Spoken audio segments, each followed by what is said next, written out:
Ladies and gentlemen, welcome back to the JKWD podcast. We hope you're having an awesome moment right now. And if you're not, you're about to. We'll get there in a minute, but Awilda Rivera is back on the podcast. And I listened back to that the first time she was on. It was back like episode 86 or something. You go find it, and we'll tell you you want to listen to that before you listen to this. Get an idea who she is and what she's been through, because we didn't cover that this time. But we opened that one with like, wow, look at all the, like, wow, literally, like, look at all the energy. And I had forgotten that before I listened back to it yesterday. And she still got the energy. So still got the energy. Yeah. She all is great. But first, hey, Kelvin, how you doing? I'm doing awesome. Thank you very much. I am. It's sunny and bright. I'm healthy. Down to 170 pounds. Whoa. Hey. I'm loving that. And I got a haircut, so I'm ultimately cuter than I was just a week ago. Ladies. Well kept, as they say. Life's good. I'm having a good time. How about you? I'm doing good. We're starting to get toward the end of fall or end of September. I guess we got to talk about that next episode then, because that's the end of the third quarter, huh? I'm hearing stories. We're headed toward fall, and I'm feeling pretty good about what I expect to be going on in my life over the next few months. Nothing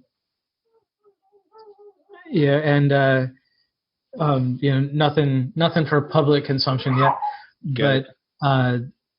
We have a baby who's happily chattering away. She's we do. I could have sworn she just said some actual words. Yeah, no, she's almost there. Like, she's starting to understand that if she opens her mouth, she gets open sounds, and if she closes her mouth, she gets closed sound. Like she gets the difference between like and ah.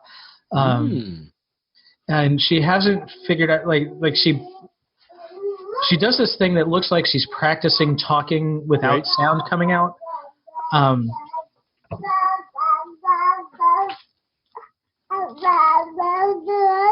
Hey.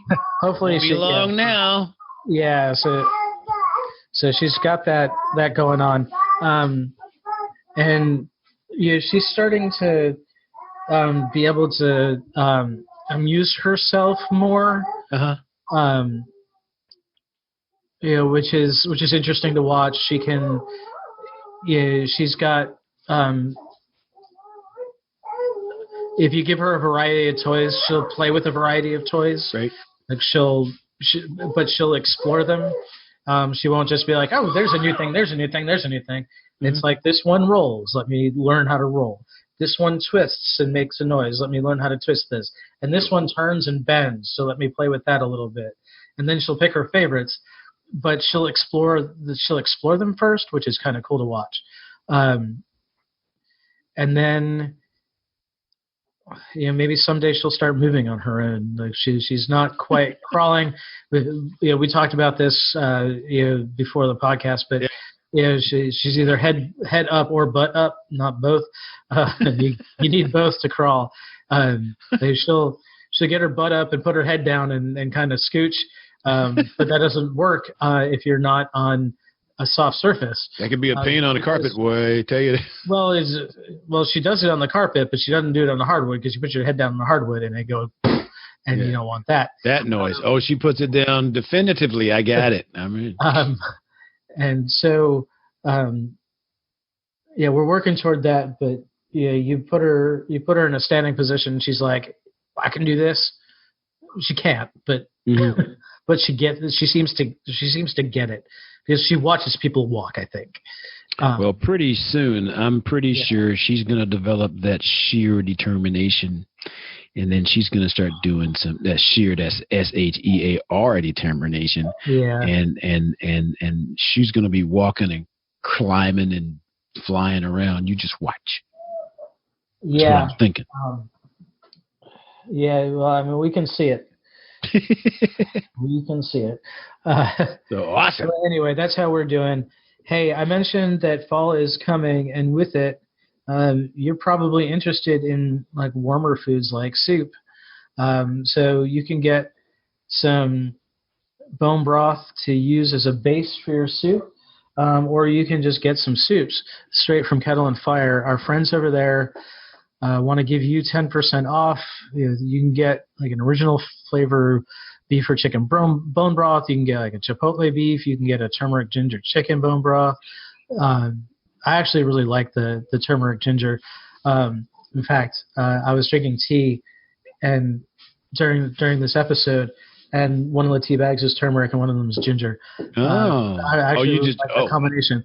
But the they also have soups. They have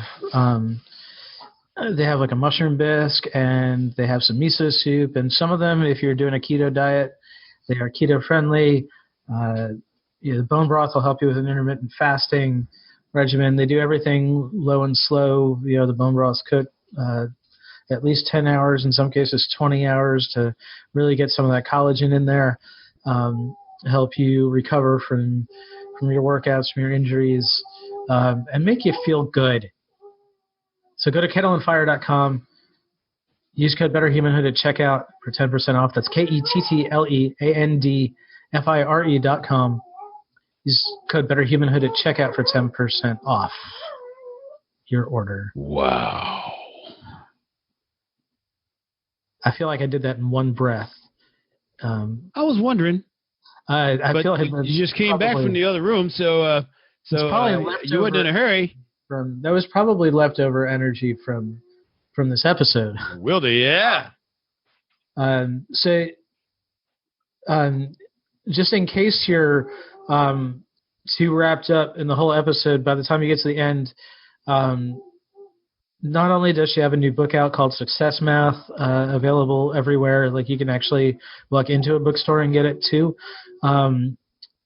but she's hosting a retreat in St. Augustine, Florida.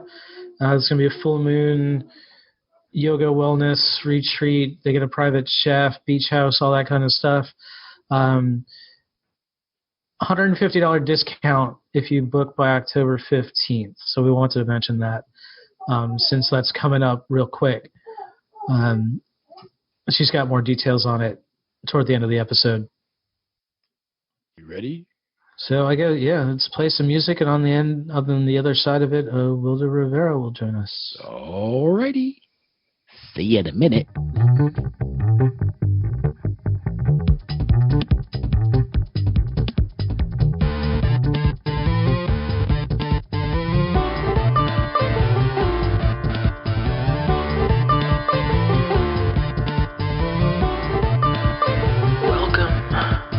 Josh and Kelvin World Domination Podcast, where we talk about better humanhood and teach you how to dominate your world.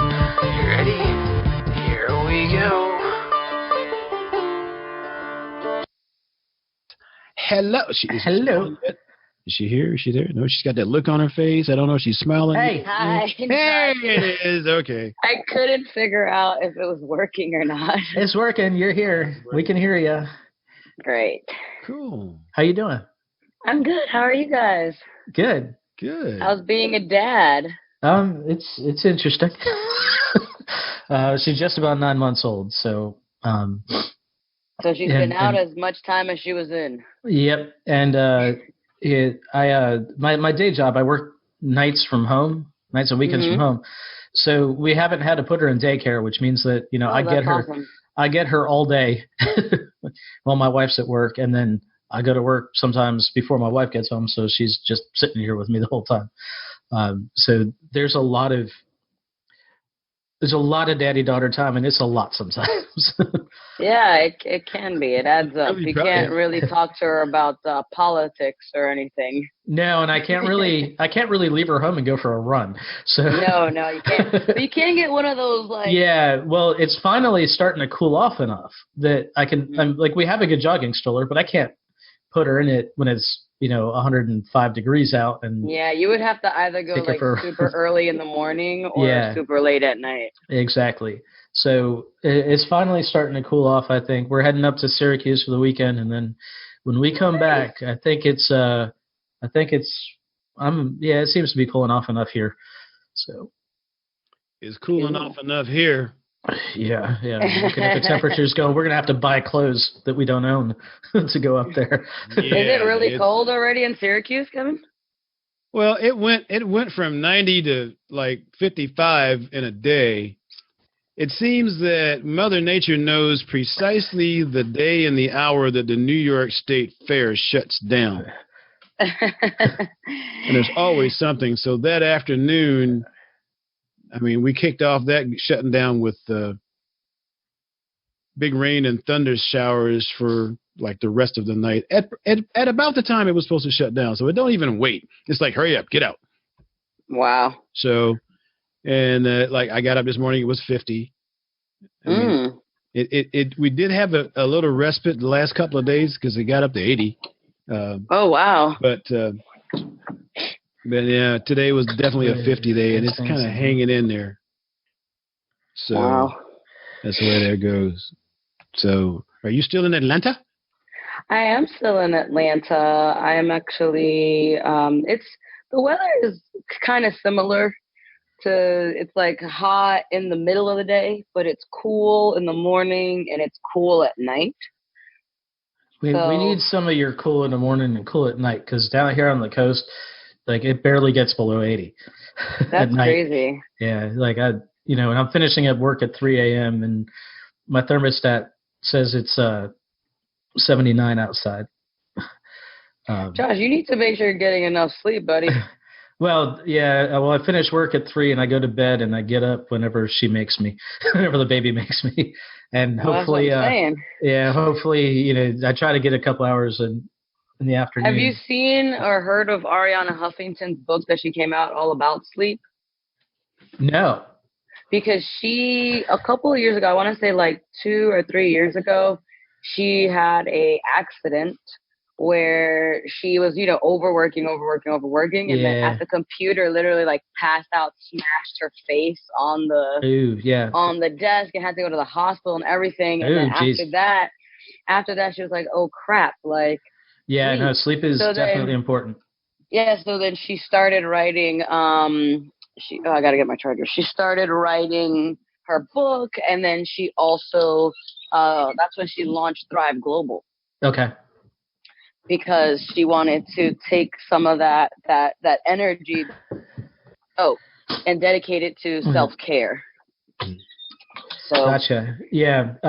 So my day typically is, hopefully she goes back to sleep from about 2. I put her down for a nap about 2. And if she goes to sleep, great. And if she doesn't, great, because she's in a crib, safe. And I go in the other room and go down for 2 to 3 hours. And if she's loud, I won't sleep through it. But and I just know if I'm sleep deprived that I'm not gonna go. Sorry, I can't go get the groceries today. Yeah, I'm not getting in the car. Yeah. Good.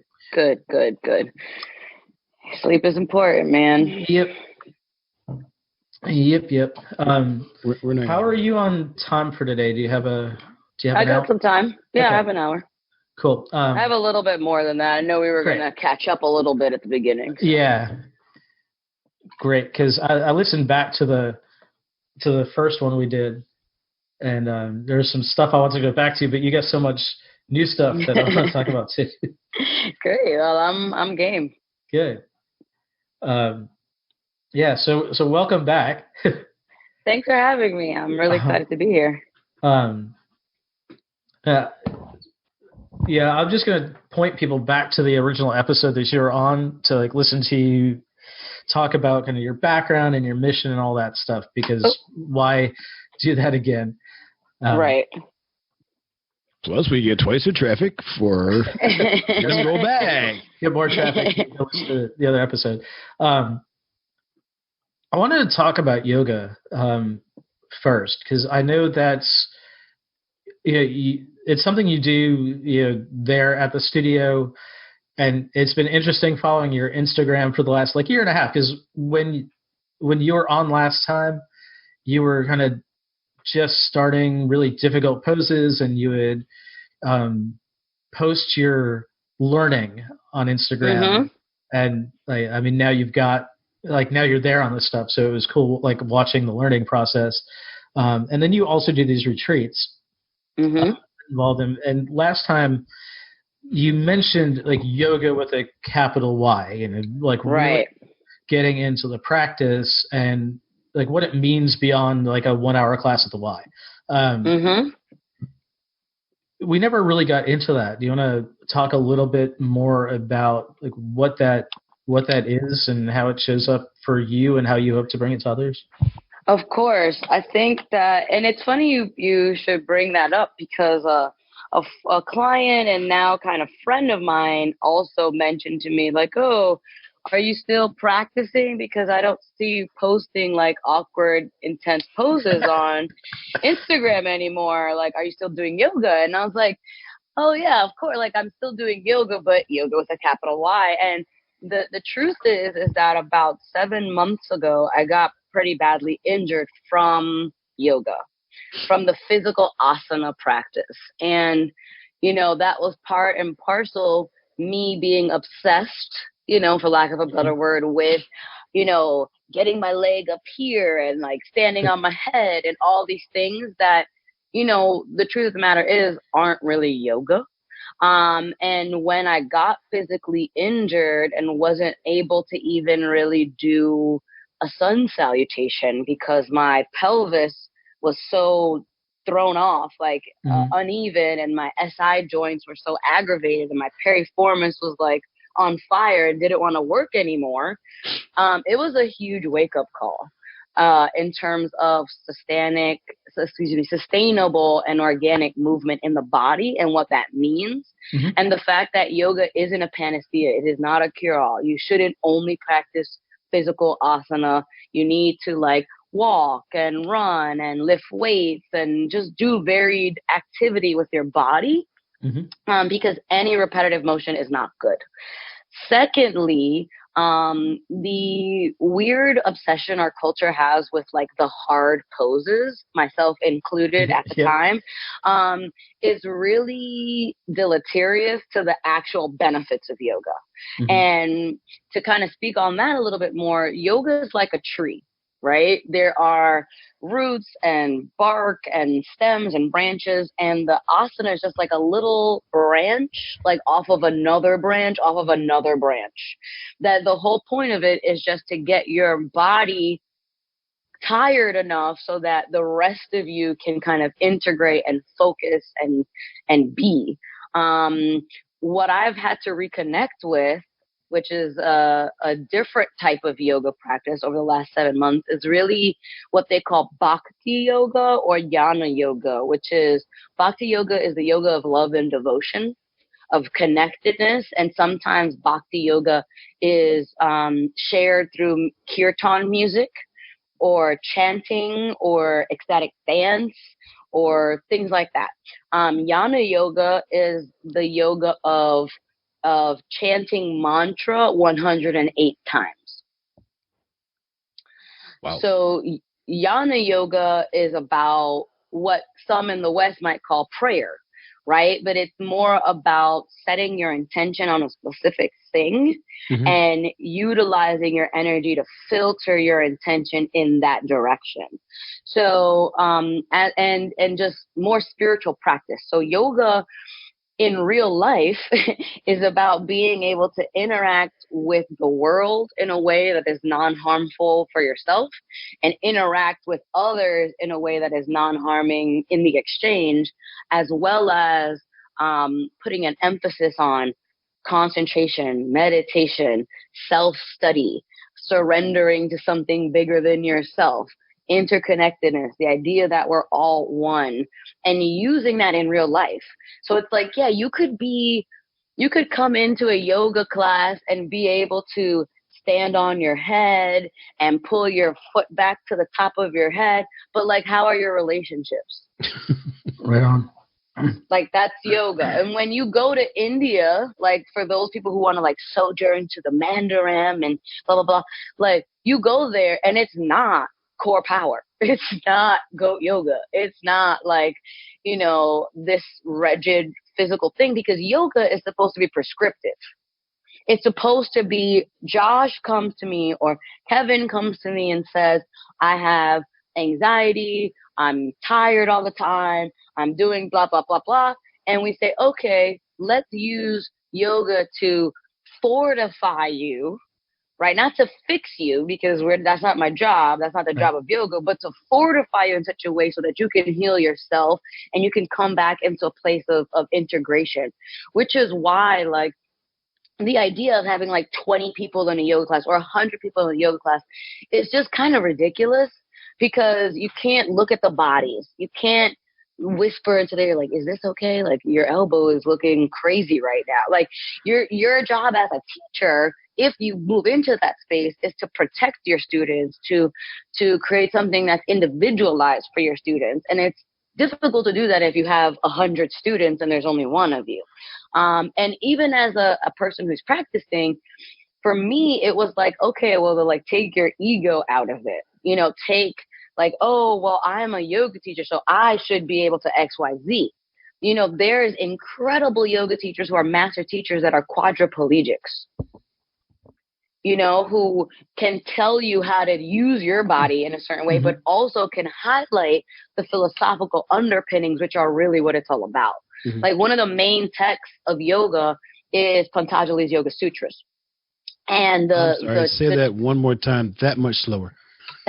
The Patanjali, he's like the yoga saint of yoga, Yoga Sutras. And the Yoga Sutras are basically these one-line aphorisms that were written in 4 padas or chapters. And each chapter is basically directed towards a different student. The mythology behind it is that this guy Patanjali, he knew all about yoga in ancient times, and people would come to him like, what is this? How am I supposed to use this? How does this make me better? Right? And the first 2 lines of the book are, and now for the business of yoga, yoga is yoga. And then everything else after that is designed to help you get closer to yoga is yoga. Right? So each pada is written kind of to speak to a different mindset. So there's one that's like, hey, if you do yoga, like, you're going to get all these superpowers, but it's not about the superpowers, right? There's one that's like, well, if you practice yoga and you're like doing all of this stuff, then you'll be able to like know the answers to the questions of the universe. But that's not the whole point, but that'll also happen. Right. And the cool thing about it is that their asana, the physical postures of yoga, are only mentioned in these 196 aphorisms 2 times. Everything else is about like, if you meditate on your mind and your body and your purpose, then you'll know why you're here. Or if you meditate on Om, you'll know why the universe exists. Or, like, there's like one line that is so powerful that's like, for those with an intense desire to connect with spirit, it's waiting near you. So it's like a lot of it is more about like you connecting with something bigger than yourself and giving you all these different ways that it could resonate with you. There's a new movie coming out on Ram Dass's teachings, and they called the movie Becoming Nobody. Yeah, the cool thing about Ram Dass is that his story when he went to, so Ram Dass, and I mean, I'm kind of just giving some brief outline, but when he got on his sojourns for spirituality, and someone told him about Neroli Baba, which was his teacher, and was like, yo, there's this Indian dude out in India, like, it's hard to get there. You're going to have to hike for days, but like, when you get there, everything will make sense. Well, and this was a Harvard professor, right? Exactly. He wasn't. Yeah, he wasn't already like some lost hippie. Yeah, right. Exactly. Like, and so he's like, okay. So he goes on this sojourn, and a couple nights before, as he's going there, he has this vision of like his deceased mother, Ram Dass, of his deceased mother, and her kind of like being there, and he has like this deep moment, right? Where he's like, whoa, this is crazy. So then he goes to meet Neroli Baba, and Neroli Baba is like a guru, but he's like an unwilling guru in the sense that he didn't ask to be a guru. He just kind of was there. He's enlightened, and he just kind of sat down, and people built this thing around him, and he's just like, cool, whatever, you know. So he's just like, cool, whatever, you know, build this thing around me, cool. But here comes Ram Dass, and Ram Dass is like, oh my God, like, you're amazing. I want to like learn from you. He's like, yeah, cool. But and Ram Dass at first is kind of like, are you really that good? Like, are you really that person that's supposed to be this guru? And you know, Neroli Baba isn't trying to prove anything to anyone, but he's like, yeah, you know, I'm okay. You know, like those commercials, like, yeah, I'm okay. But then he's like, yeah, so that moment you had with your mom a couple nights ago, that's why you're here. But that's it. Ram Dass's mind was totally blown, and he was like, I'm gonna learn from you. And to the point where Neroli Baba, he didn't never wanted to leave him. And like Ram Dass didn't want to leave Neroli Baba. But at one point Neroli Baba was like, yo, dude, like your life's purpose isn't to stay here with me. It's to take all the stuff that you learned and like take it back to where you're from. Like that's what you gotta do. So like leave. So he begrudgingly left, and then we got Be Here Now and everything else that came from that. But right. You know, it's like the classic story of like Siddhartha. You know, you go on this sojourn to find, you know, who the guy who became Buddha. You go on this sojourn because you're like, I don't want like this whole thing. I'm not cool with it. So I'm going to go figure out what it is that I want. And then you ultimately go through all these different experiences just to realize that you're meant to take this message and like bring it back to where you came from, or to surrender everything you've learned and just be an example of allowing other people to find their journey. It's quite interesting. Wow. So in that whole mix, where are you? I am sort of in the place of having kind of cured myself of the obsession with asana, but because of who I am, I still need physical things, right? So, but I'm more in a place of like, okay, Awilda, like, you know that you need like a spiritual practice that is regular. It doesn't have to be like an hour or even 45 minutes, but for me, it's kind of like how do I put it? It's like a ritual of coming back to myself in my connection with everything that's bigger than me. And I am a human like everybody else, so I still struggle with, you know, like expectations and desires and all those things. But I think that I'm working really, really hard on trying to manage them. You know, I think in our world, there isn't enough good that can be said about like also going to therapy. Like, you know, mental health is like a real thing. Okay. So, but like, you know, spiritual practice is good, you know, doing physical activity to ground like the body is good. Therapy is good. You know, I think it's really a practice of gratitude as well. And of just remembering and softening. I think one of my biggest lessons in all of this that I've been learning over the last year, especially, has just been that there can be a lot of power in being a little bit softer. That it doesn't have to always be like this way, or, you know, have to get it done like this. You know, we can be a little vulnerable. We can be, you know, a little out of sorts. It doesn't have to always get figured out right this second. And as much as I'm like even saying that right now, I have to still remind myself of that, because I think for me personally, and, you know, I can't speak for anyone else, but childhood plays a big role in all these things, and wanting to be established in a certain way and leave a certain legacy, impact people's lives in a certain way, it can get pretty demanding on oneself, especially if you're the one putting all of those things on yourself. You know? Yeah. I have been known to bite off more than I could chew. I'm sure you're not alone. But I'm particularly interested. I started meditating a few years ago, and we're not talking hours and hours of whatever. Just as a matter of fact, I started meditating best when I was reading The Power of Now,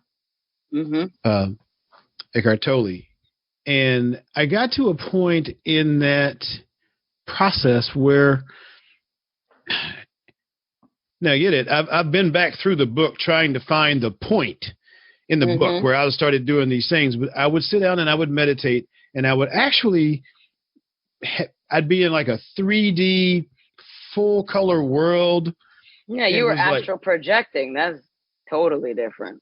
I mean, it's meditation, but it's like it just showed up when my eyes closed, but it was so crystal clear and stuff. And I was sitting in the chair one day, because I remember the part of his book where he said, well, when he's talking about training your mind, and he said, when you get to the point where you can observe the workings of your subconscious mind as you would the antics of a small child, then you'll know you're present and you're watching, you're seeing what's happening. And because he said, you get deep in your subconscious mind once it takes you out of this. So I was in this beautiful meditation one day, and I was like, wow, that's like really nice. And out of nowhere from behind me in this image was all this bright, effervescent blue smoke that just came around. And I was like, what the heck is going on here? And it was like, oh, subby's having some fun. Just going to throw this smoke in here. It was really pretty, but I was having really good meditations then. And I don't know how I got away from it. I would love to get back to that. It wasn't I don't know if I ever got to the point of an enlightenment, but I got to a point where it was okay. There was a peace involved with it, and it made everything easier. And somewhere along the line, I missed a page in that book. I got to go back and find it. Yeah, no, what you guys are talking about, lost you there for a second. What you guys are talking about in yoga is referred to as samyama. So it's the idea that your mind, your body, and your spirit are all focused on the same thing at the same time, and it produces like a moment of nirvana, right? So that piece you're talking about, Kevin, is from that unity of those three things happening, and you being able to feel comfortable and sort of surrendered in that moment. That's real cool. I would get back. Yeah, I would say, look, I mean, what I always tell people who are like, man, I had this period where I was like really having, because there's all different types of meditations. Like you could do a walking meditation, you could do, there's all different kinds. What you were doing is bordering on like astral projection, which is like a pretty advanced and challenging type of meditation that really requires you to be completely open and completely present.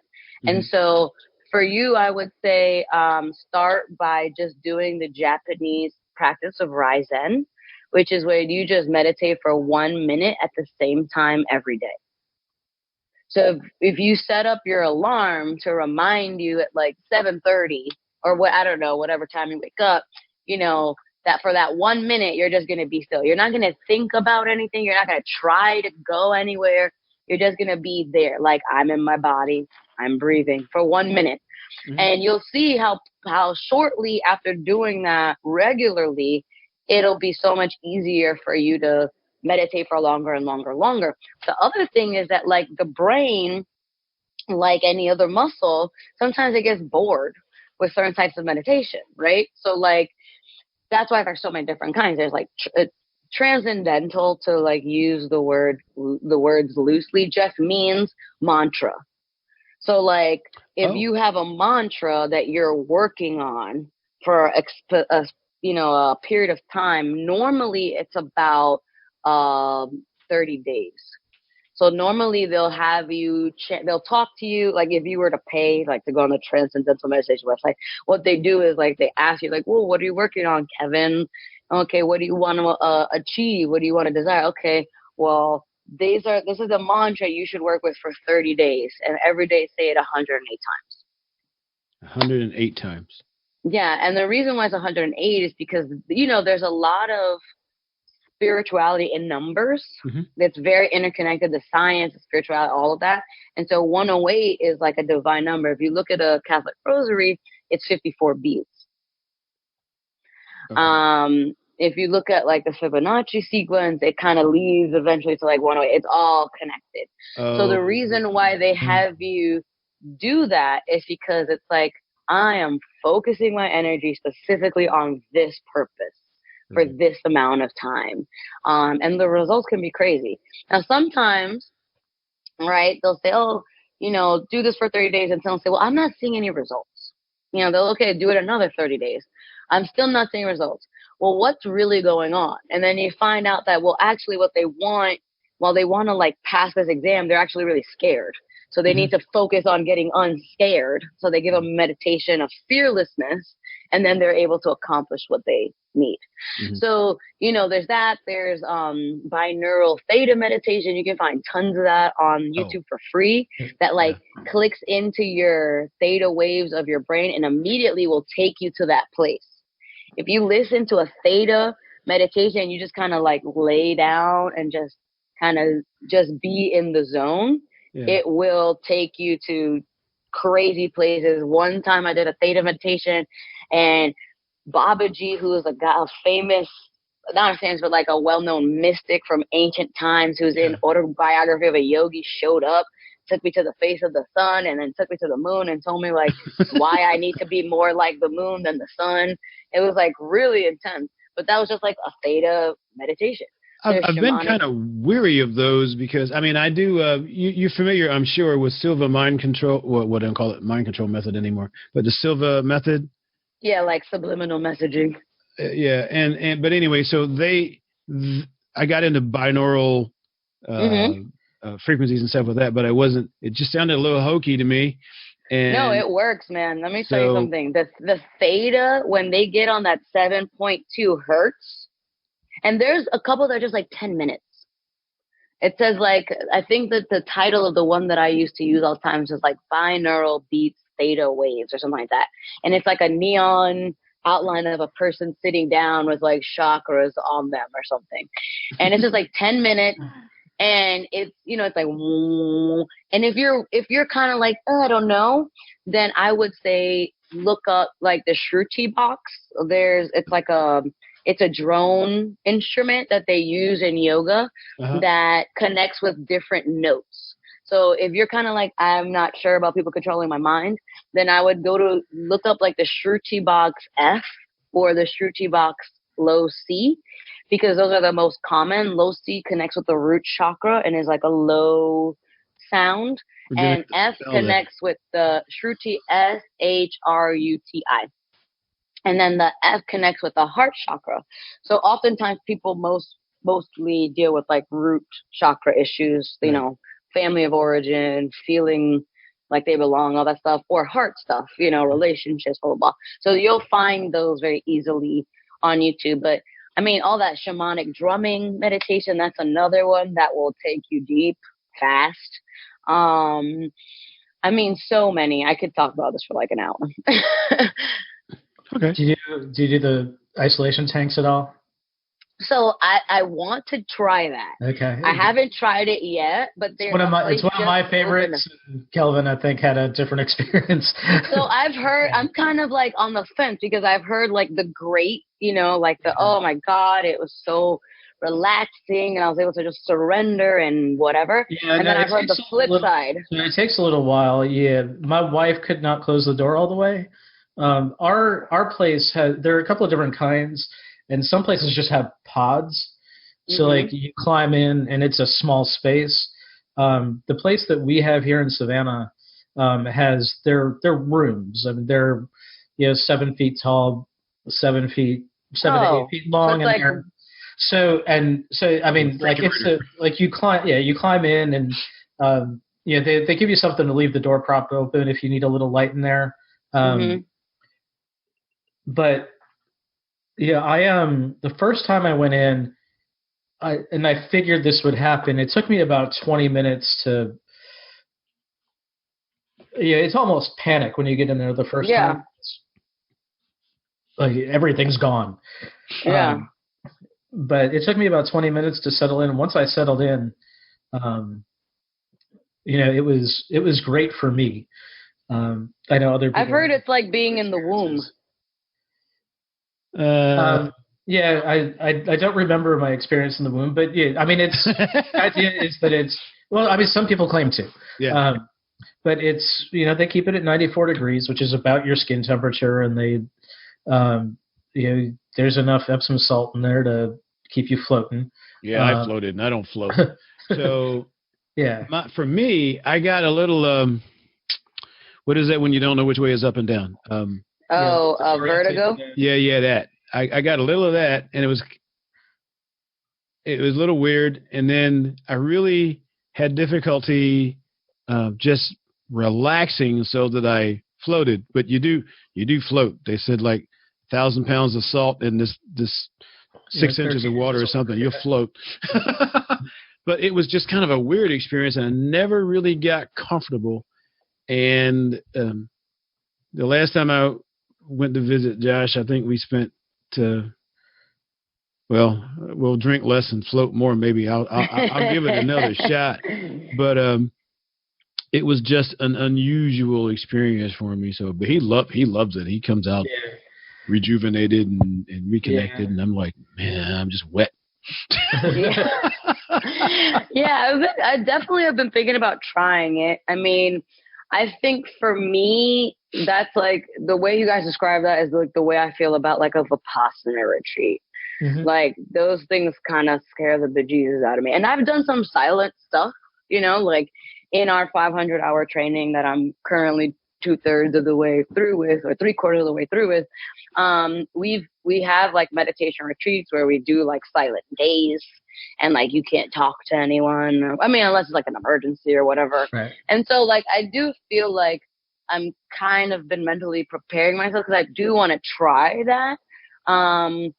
Because I mean, it sounds like a mushroom experience I had where you're like where you're out in space. No, I mean, it sounds to me kind of like that experience where I felt like I was just like in space, out of body experience, with the cosmos or whatever. So, and they just opened one here in Atlanta called like Float 2S or Float 2 something. I was gonna say you gotta have a center or two there if we've got one here. Yeah, so.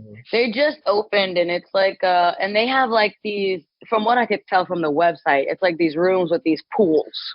Yeah. And I think they've done a little like kind of like a constellation type of light in the rooms, but not completely deprived of everything. Gotcha. But it's more of like a relaxation tank, if that makes sense. The other thing I've tried that I surprisingly really enjoyed was the salt rooms.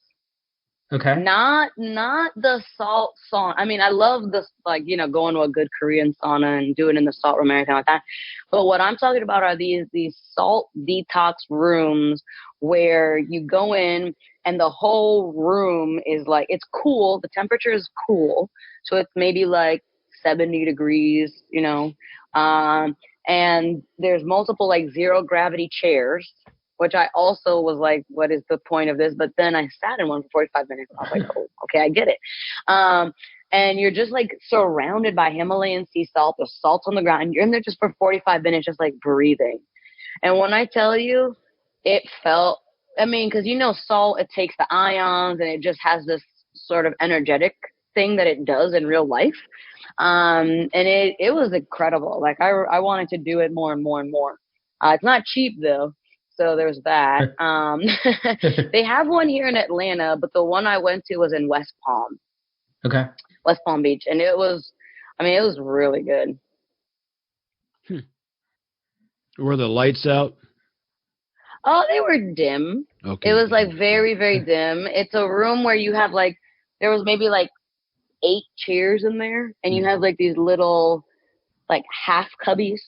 Where you kind of like when you lay back, it's like a horse blinders, as you can't really see the person next to you, and they give you these like silent disco headphones that have like, relaxing music or people Okay. chant or whatever. So you just have your own little vibe. And So it's a shared experience, but you can have it on your own. Yeah, I mean, you can have it on your own. An isolated It really, shared experience. yeah. But other people can be in there with you, like in a tank, like it's just you. There's no. It's a room, but like you don't even realize there was people. Okay. Like when I was done, I got up and I was like, I kind of like forgot where I was, and I was like, oh shoot, like and there was a woman in there who was in there for like a double.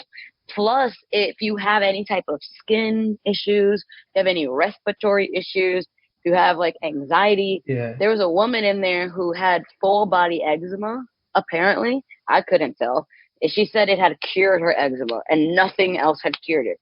There were men who had like sleep apnea, who I talked to, and who had like really bad snoring, who this had like fixed it because it dries, it like dries it out in a healthy way. Interesting. It's a new concept to me. We'll have to check that out. Wow. So transitioning, one of the other things I wanted to talk about, and we'll get to. I mean, you've got a new book out since, and you're still doing wellness retreats, and you got a couple coming up, and we'll talk about those in a minute. One of the other things I wanted to talk about was seeing like darkness within. When we talked last time.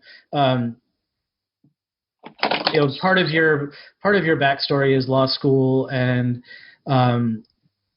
since you had a minor heart incident while you were clerking, and that's when you realized you were heading toward a sort of dark place, and you were looking to move out of that. Now you put a lot of hard work into that, and you were able to say, okay, it's time to. You were able to say at a young age, it's time to cut the cord on it. You didn't wait until you were 55 and all of a sudden, Ariana Huffington falling asleep at the keyboard.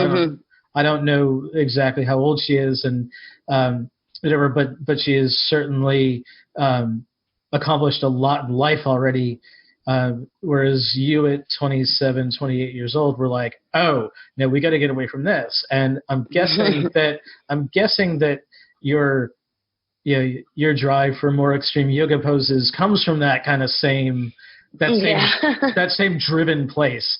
Can you talk more about recognizing darkness and moving away from it, even though it means a lot of time and the hard work and money is all left behind? Yeah, I mean, I think like an important place to start with all this is like every experience, as my teacher says, your lived experiences all have value, right? So even if your trajectory was here and now you're over here, everything that happened before has contributed to that like subtle shift that moves that trajectory and has provided you with so much data that you can use moving forward. I think for me, part of it was really like, first of all, it wasn't like it wasn't like, oh shoot, I had a heart attack. Now I shouldn't be. I mean, it kind of was like that, but it was like, it took me a while to kind of come to terms with that. Like years, to come to terms with that and to say out of my mouth, like, I don't want this, but my heart and my mind to be like, but you paid all this money and you did all this thing and you're like the only one in your family that has this opportunity and like the first one to graduate from college and to go to graduate school. Like, what are you doing?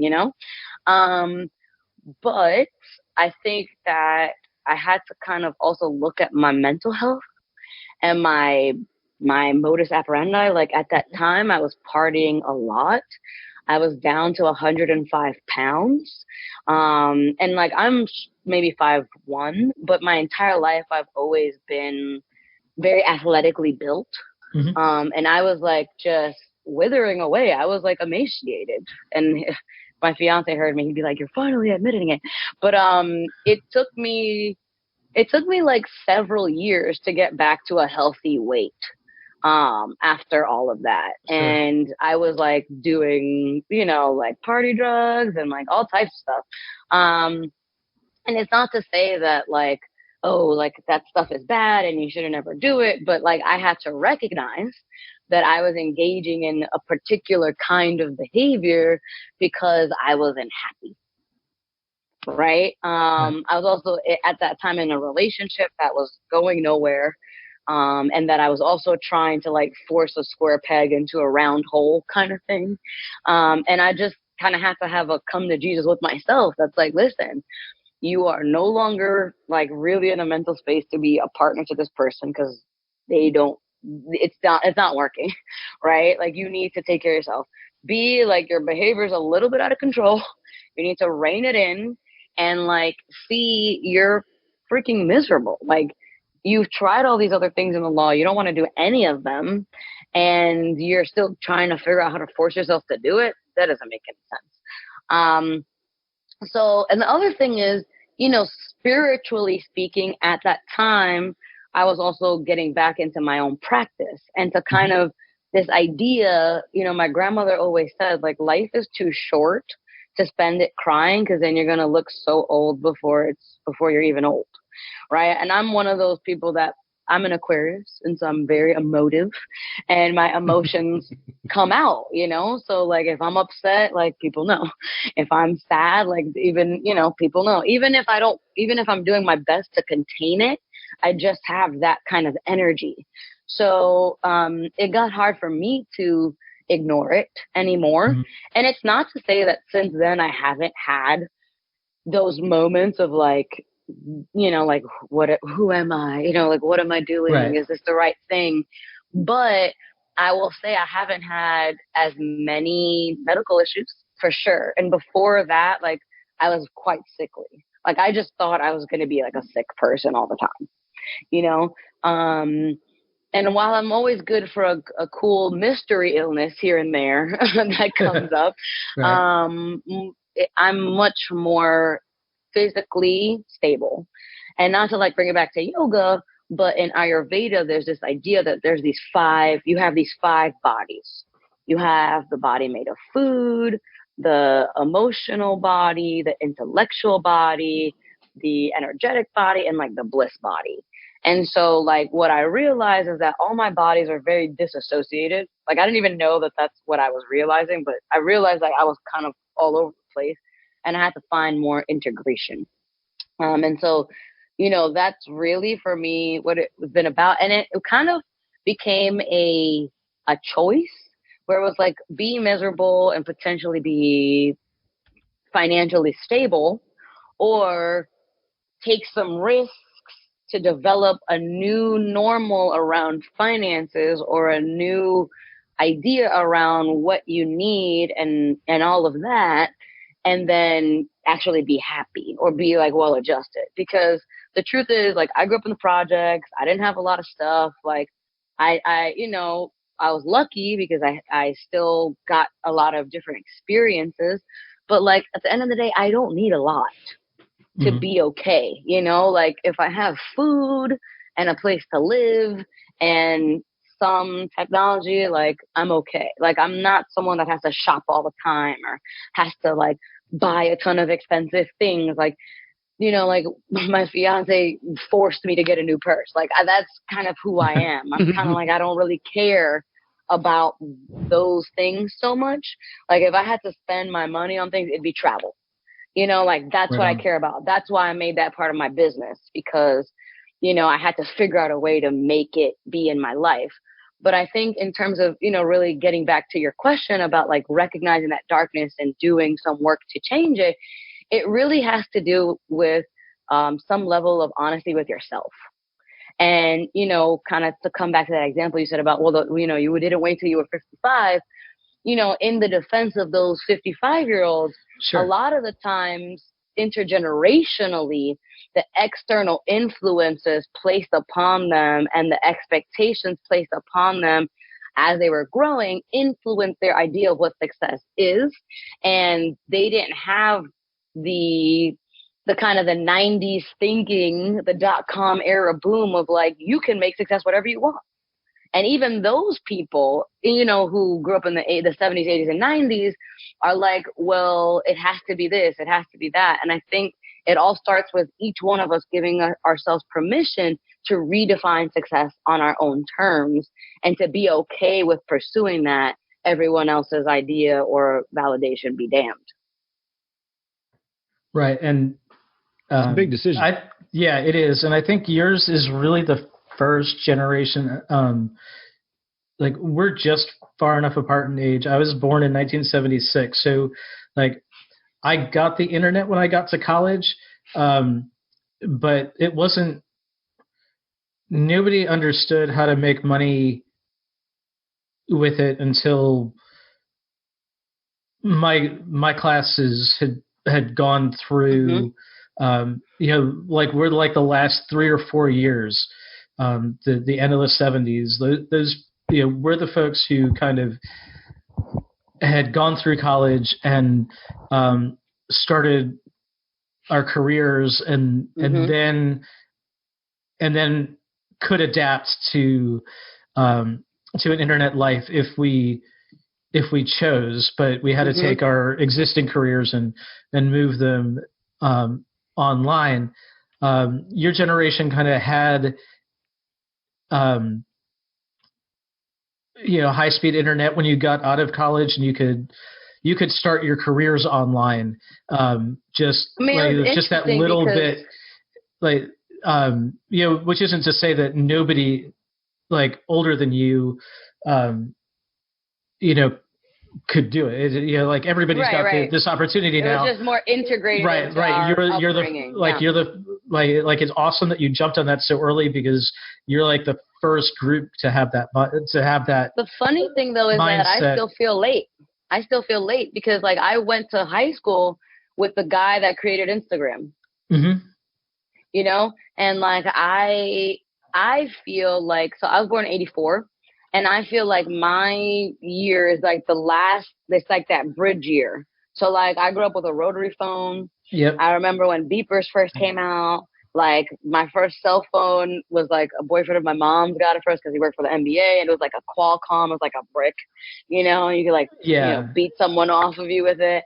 I remember like you were probably still in law school when we got smartphones, and yeah, I mean smartphones came out like 2007 was the first iPhone. Like Facebook. Like I remember when Facebook first came out, and I was in college because I went to boarding school, and Facebook was an actual book that was like, these are all the kids that go here. This is an extension to their room, you know? And so for me, I actually was a little reticent about the internet and like getting on there, because my father also works in IT, and that was a career he made for himself later in life after he completely turned his life around.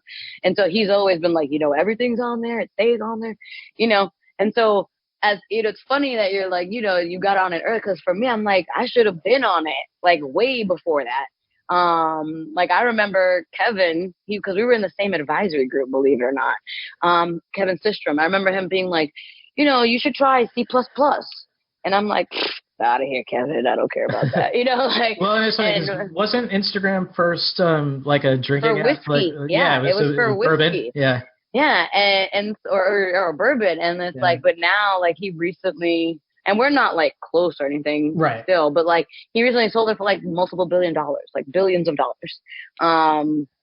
So that's cool. But I think for me, with the internet and everything, and look, you know, I'll be honest with you, like I'm still working my way to my first million. You know what I mean? Like I'm still working on it.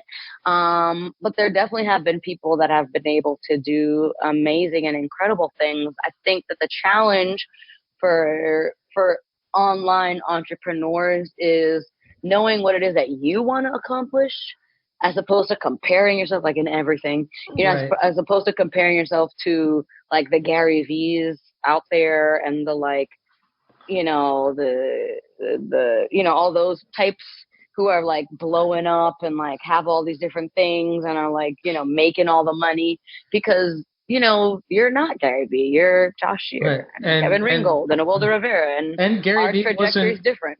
Gary Vee wasn't intending to do it on the internet. It just happened that way. It coincided. Exactly. Like he did. Yeah, he was in a product. He was in wine. But to that point, the other part of the question about coming out of darkness is how did you know?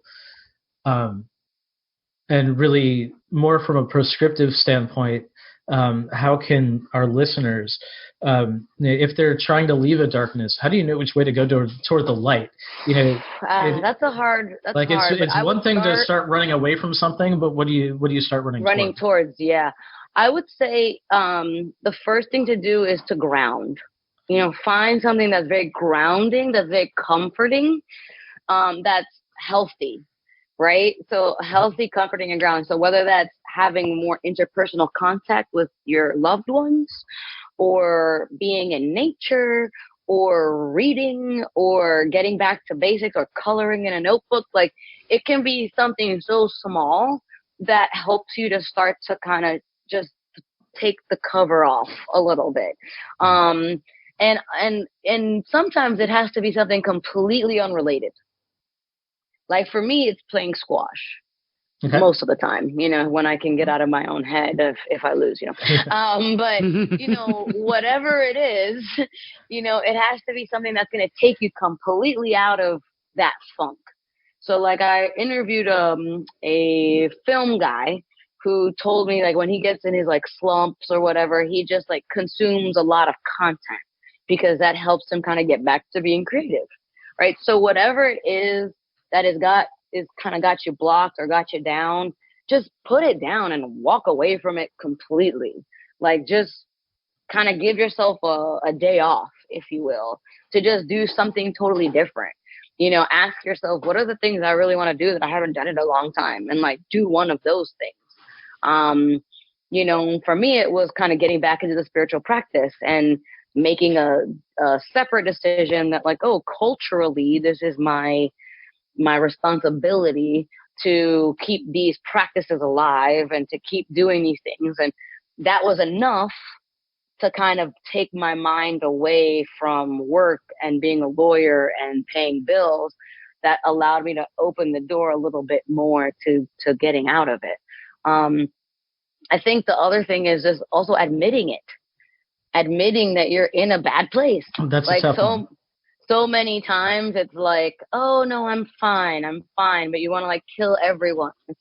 It doesn't make sense. Like I just wrote a piece for, I think I published it in Thrive Global or Medium. I think it's on Thrive that says, how to get out of, something like, I forget what the title was, but it was something about being an obstacle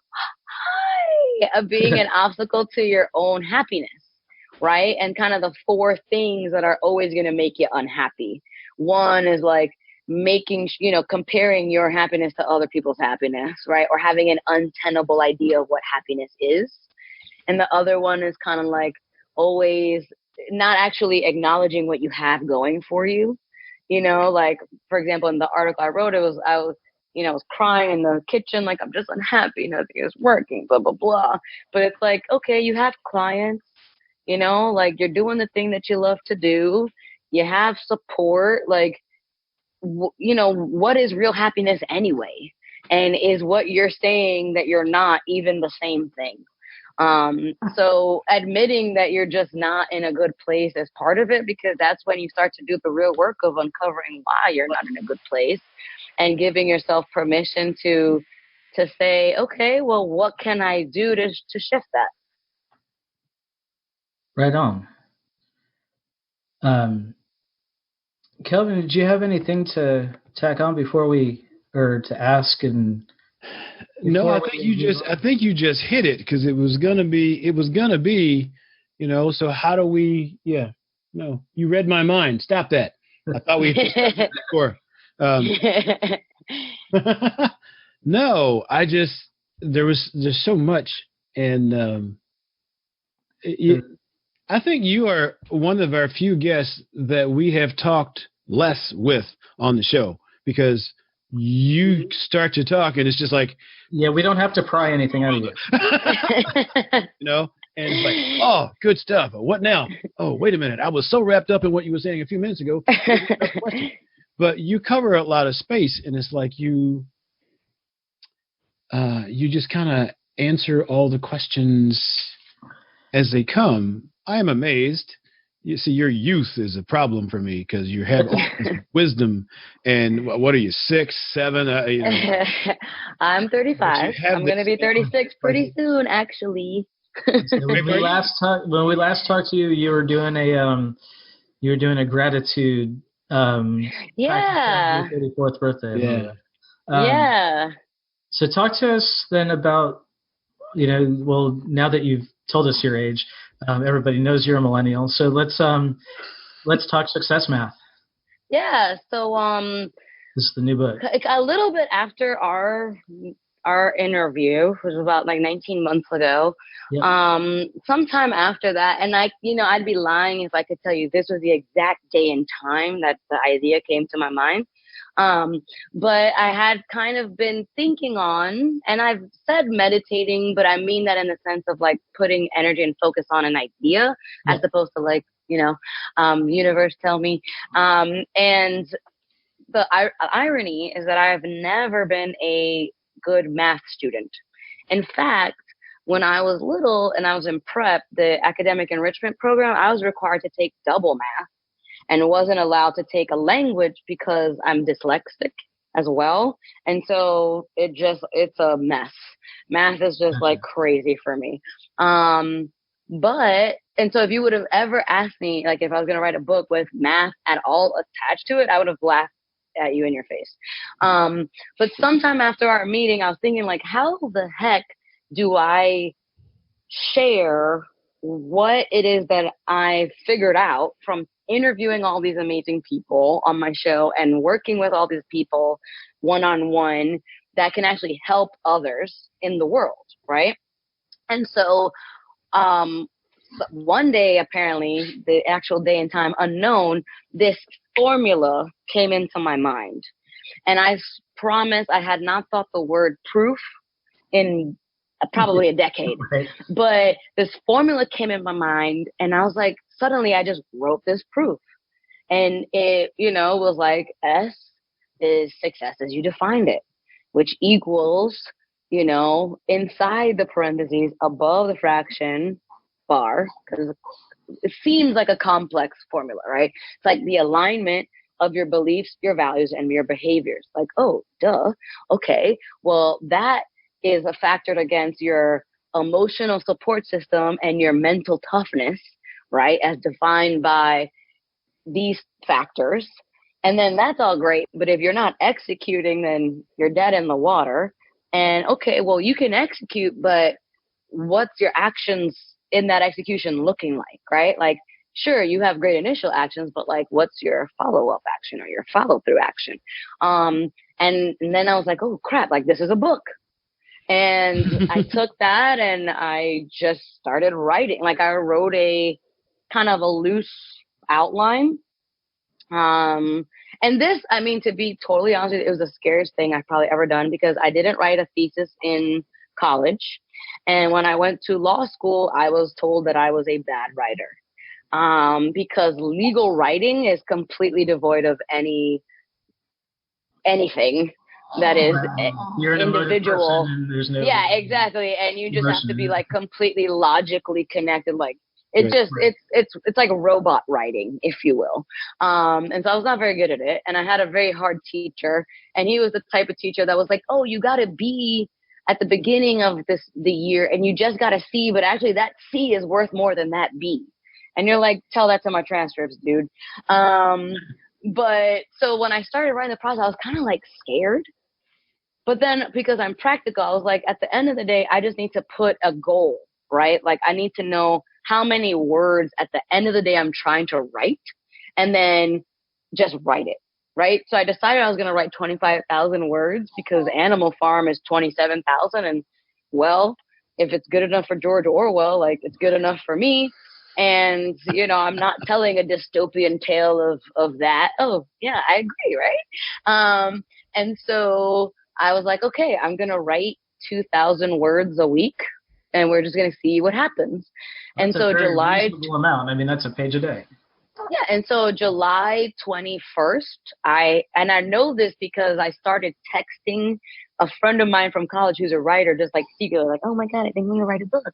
And so July 21st of 2018, I texted her, said, oh, I just started. I have 2,000 words. By September, I was like, I have 10,000 words. By January, I was done with the book.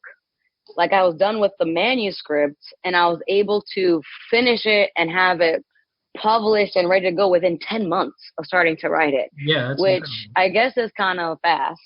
Yeah. But part of it, I think, is because the book really wrote itself. I mean, I can't take the credit really, because the book kind of just like came to me and it just made sense. So it just kind of like wrote itself. It was like, well, duh, this is this and this is that. And here are some good examples of it. And, here's how it might work in your life. And let's apply these things. So that's kind of how the book went. That's great. Lessons that come through you are, better than the ones that you try to come up with in your head usually. Exactly. Wow. So, okay, it means I have another book to buy now. Is it on Kindle or audiobook? Yeah, it's not on audiobook yet, but it's on Kindle and in paperback. It's available actually at 40,000 distributors. You could probably go into your find a copy. I mean, oh yeah, you can find one for sure. I mean, it's a Barnes and Noble, it's Amazon, it's everywhere. One of my aunt's friends, my aunt who's also named Awilda Rivera, one of her friends actually tried to test the theory of how available it was, and went to an airport bookstore to ask for it, and they were like, actually it's sold out, but we can order you one. And he was like, oh, okay. We're flying through Atlanta on the way home, so we'll stop there and see if they've got it for you. You get this local author, you got to have her. No, here. Wow. Well, that's awesome. That is awesome. So oh, sorry. Well, no. I was just going to say that the idea behind the book, just for those who are kind of like, ooh, I don't know, math. The idea is that the formula looks complex, just like when someone asks you, what do you want to be when you grow up? Or how do you feel like you're going to make a living? Or what is success to you? Feels extremely scary and complex. But it's like when someone is like, actually, this is the cheat code. Then you're like, oh, it's so easy, right? So the idea behind the book is to make it to tap into that feeling of oh my God, this is scary and what the hell is this? But then to just show it's really easy when you just take it apart, and it's holistic. It's everything that is you is a part of your success journey and is valuable and can be used to move you to where you want to go. It's just about recognizing that, as opposed to trying to compartmentalize everything and achieve something in a vacuum, which is wholly unsustainable. Wow. Awesome. That's good, because I have some weird angles. So I'm glad to know that I can incorporate everything that is me into whatever is going to eventually be my total success. Because that's right. Scared. That's right. Listen, I'm a weirdo, so no. The more weird, the better. That's what makes you you. Seriously. Wow. So Yeah, that's awesome. Well, by way of starting to head toward a close, see, this will come out on the 23rd, if my math's right. So I know you've got a retreat coming up real soon, and then you've got one coming up in April. Yeah. So I'm really excited because the one coming up is the registration is already closed and everything. It's to Spain and Morocco. It's gonna be cool. I mean, if anyone listening, has the financial means to book a flight to Madrid in a week, I mean, they're more than welcome to sign up and join me. I'll never turn anyone away. But the one in April, I'm really excited about because it's my first domestic retreat. I'm partnering with my teacher who did my 200-hour and my 500-hour yoga training, who is extremely learned. Like, she's been to Krishnamacharya's Mandaram in India multiple times. She studied with Desikachar. She studied with Michelle Angot. She studied with, you think of a extremely well-respected person in the field of yoga, and she's probably studied with them. So I'm super excited to be co-hosting this trip with her. It's going to be in St. Augustine, which is quite a special place. I didn't really know a lot about it before I started researching it for this, but it's the first established place, even older than Roanoke, in the United States, because the Spanish started it. Mm-hmm. It is like if New Orleans and Savannah had a baby. It's extremely historical. We're doing it during a full moon. So like right in the middle of the trip, there's going to be a full moon, and we're going to do like a full moon ceremony, optional for anyone that's kind of like, I'm not into it. You don't have to come. But there's going to be like yoga and meditation. We're going to have a beach house. We're going to have a chef that's going to come and do a couple of dinners. And believe it or not, if they register before October 15th, the whole trip is only $800. It is shared accommodation, but so shared rooms, but individual beds, obviously. And the other cool thing is that it's real. Like, let's say you want to fly in from some other part of the country. It's just an hour or 45 minutes south of the Jacksonville airport.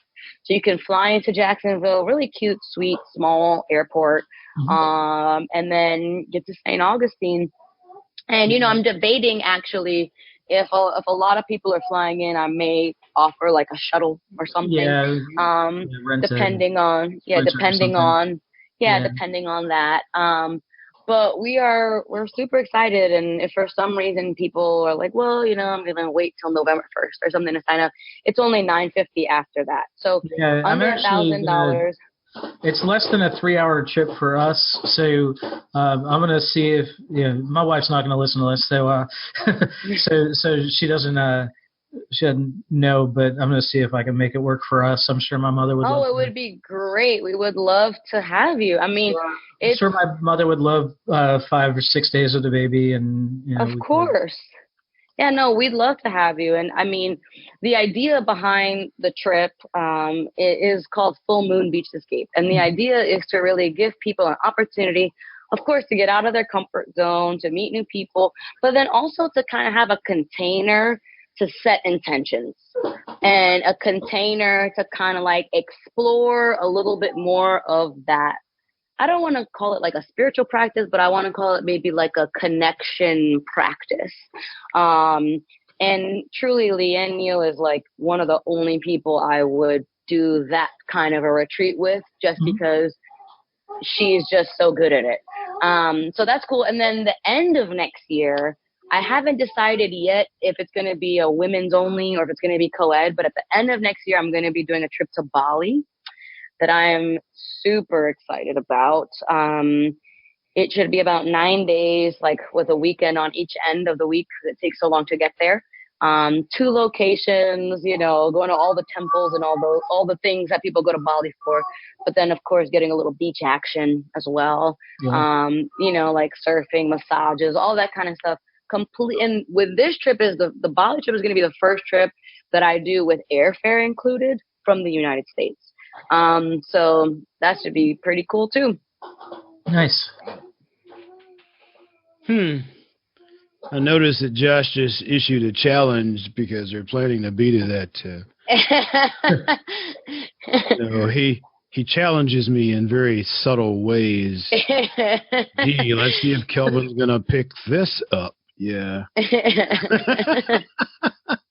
Well, that wasn't so much. That's a challenge for me too, because I gotta, we gotta coordinate 2 people time off of work and babysitting, because. Well, Josh, if we just work on getting rich between now and then, we won't have to worry about it. That's right. So we get her book, we got the formula. We're set then, right?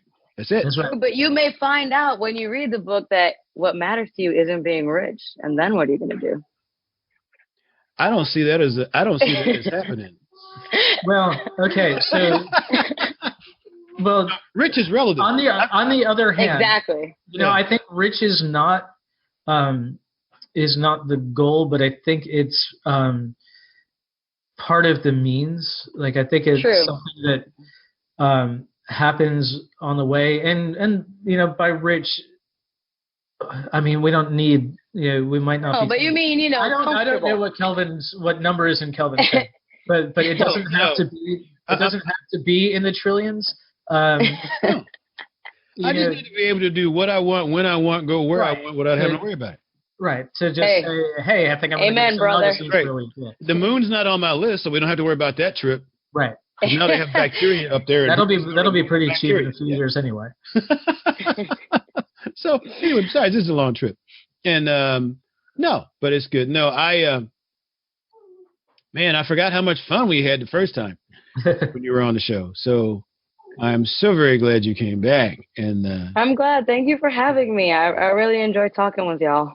Hey, we'll have to I'll be watching for that Bali retreat when you get back. Maybe we'll make this like an every 18 to 20 month thing, and we'll sounds when you get back good to from me. Bali, we'll see. We'll get back on and see how your life has changed. Yeah, if I'm enlightened. I might have to come to one of your retreats and actually have the podcast. So that's well, I mean, goal, if you come to St. Augustine, we'll make some time. Yeah. Yeah. I'm sure we can find 45 minutes or 2 hours. Josh is my authorized, sanctioned challenger. So he's one of few people in my existence that has the privilege of being able to issue me a challenge and me not blow it off. So well, he does so graciously. I mean, it's hard to he does and not accept too. it. Yeah, pretty public. Yeah, I would say in the presence of his child. So it's kind of like Uncle Kelvin. Like, are you about that life? Yeah. I will say, he and I met. God, he knows how many years. It's been a while ago. Yeah, it's been 15 I quit counting anymore, but and when we met, I did not see us as being the friends that we have become because we were such different people. I thought, but we have enough similarities and or compatibilities that it makes for a nice mix. So. Well, that and we're both Scorpios, which means we're too stubborn to there is to let it go. Call it off, right? I forgot about that part. So see, that's why I have him around. So awesome! This was great. Thank you so much. Thanks for having me, guys. So where do you want people to? I would say anything that you wanted to get to that we didn't get to. I'm guessing not, but also B, where do you want people to connect with you online? Where do you hang out the most? Yeah, so a couple of exciting announcements. Of course, you can always find me at awildarivera.com. We talked about the book is out. I have the podcast. All that's still happening. I've, as I mentioned, I've been writing a lot more. I've been picked up by the startup on Medium, so I've been publishing a lot of articles there.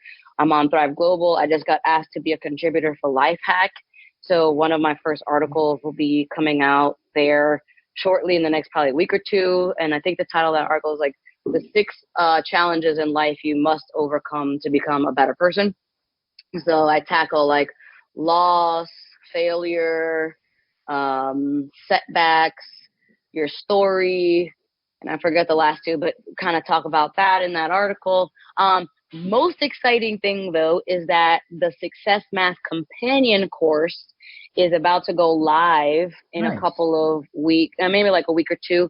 And because a lot of people have read the book and they're like, this is great, but like, I need more. Like, what do I do with this? So this is an 8-module course that's going to be hosted on Teachable, that has an over 90-page workbook with, of course, this face, kind of taking you through it all and giving you some new examples. And I tried to make it reasonably priced. So if people purchase it outright, I think it's going to be $4.99.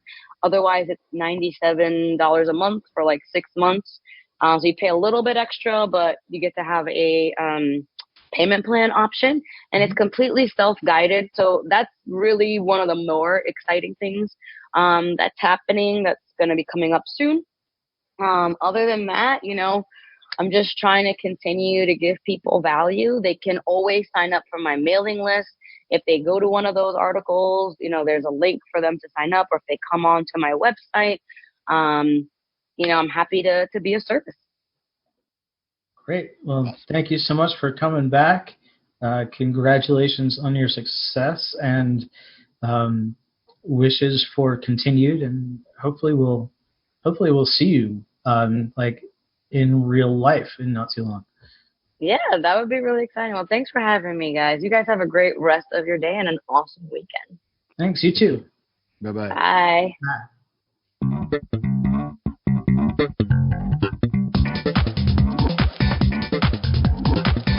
Hey, thanks for listening. Show notes and more at jkwdpodcast.com.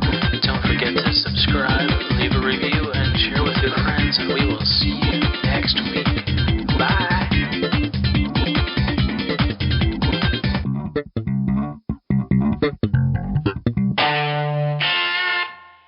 A Better Humanhood production.